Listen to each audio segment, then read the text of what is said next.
ده عمو عماد طلع عنده حق، كل اللي انت بتقوله غلط.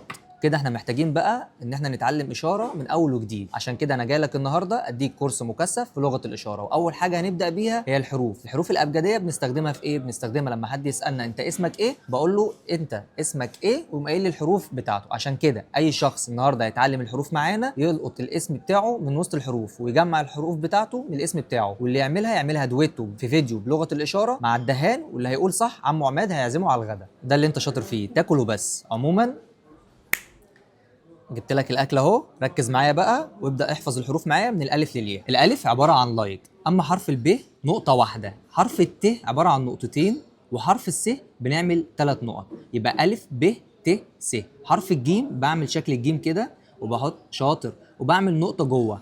اما حرف الحاء بشيل النقط خالص كده زي ما انت ما شايف كده. حرف الخاء بعمل ايه؟ بطلع النقطه فوق.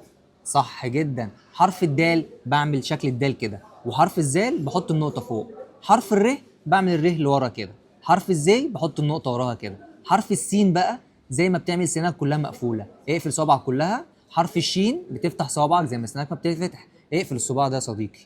ايوه كده شين. حرف الصاد بقى بعمل قبضه الايد كده. طب لو ضاد عايز اطلع النقطه، ها مش تعرف؟ شاطر. حرف الطاء بطلع ال3 صوابع دول كده، بقفل الصباعين المتطرفين وبسيب اللي في النص كده وبقلبه بالاتجاه ده بالظبط. طب عايز اقول ظه بقى، احط النقطه ازاي؟ ارجع تاني وتحط النقطه جوه في الظهر، ده شكل النقطه. انا عارف انك تعبت، تيجي ناكل وبعد كده نكمل.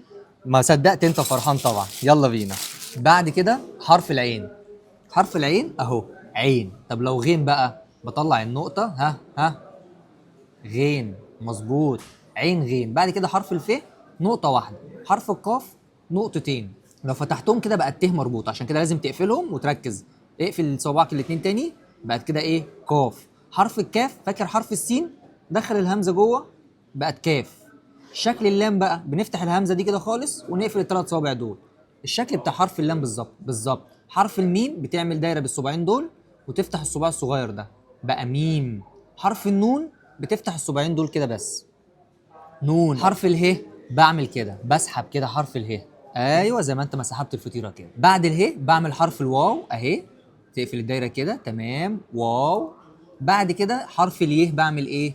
الصباعين دول بس يه.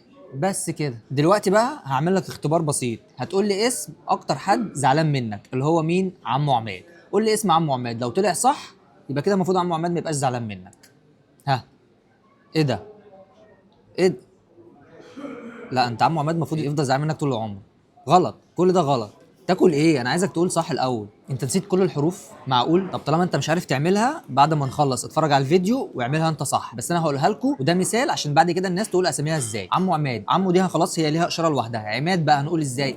حرف العين لسه واخدينه، وحرف الميم ايوه اقفل صوابعك ميم. بعد كده حرف الالف اللي هو اللايك، بعد كده حرف الدال. عمو عماد. عايز تشرب؟